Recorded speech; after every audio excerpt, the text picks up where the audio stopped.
അവൾ ഇപ്പോഴും നിന്റെ മനസ്സിലുണ്ടോ? ഇല്ല, ഈ നിമിഷം വരെ ഇല്ല.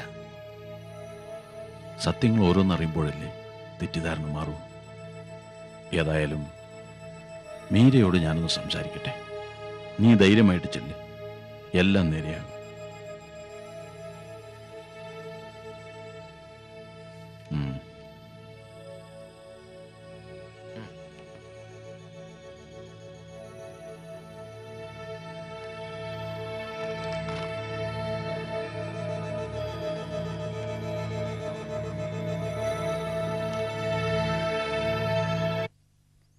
സഞ്ജുവിന് വേണ്ടി വക്കാലത്തുമായിട്ടാണ് അമ്മാവൻ വന്നിരിക്കുന്നെങ്കിൽ എനിക്കൊന്നും കേൾക്കണ്ട.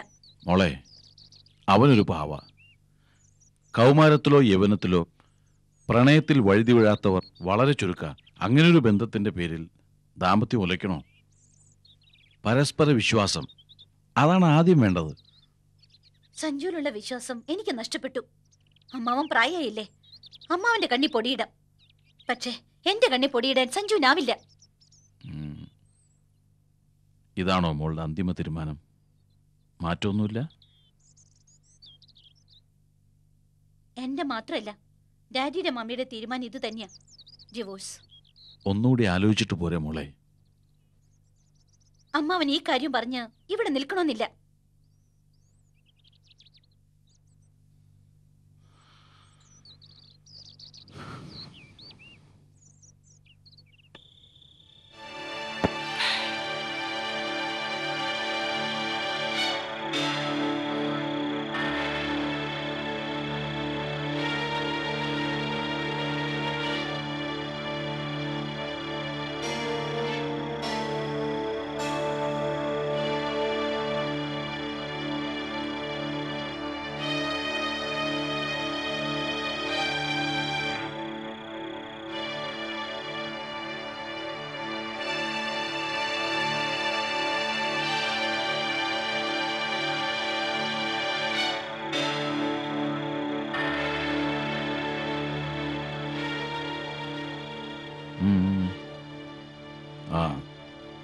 നീ ഇപ്പൊ ഇതും തുടങ്ങിയോ?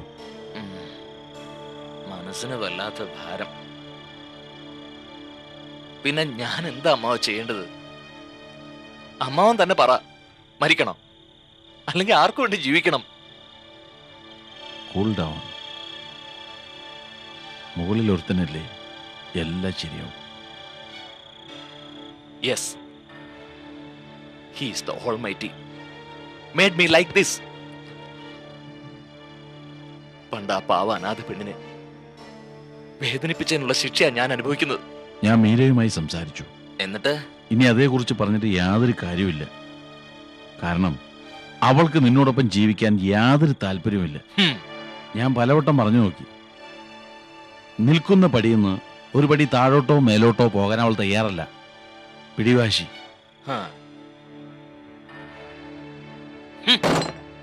അവൾക്ക് വേണ്ടെങ്കിൽ എനിക്കും വേണ്ട. പക്ഷെ അവളുടെ മുന്നിൽ ഒരു സുന്ദരിയെ കൊണ്ട് ഞാൻ ജീവിക്കും. ജീവിതം എന്താന്ന് ഞാൻ കാണിച്ചു കൊടുക്കും.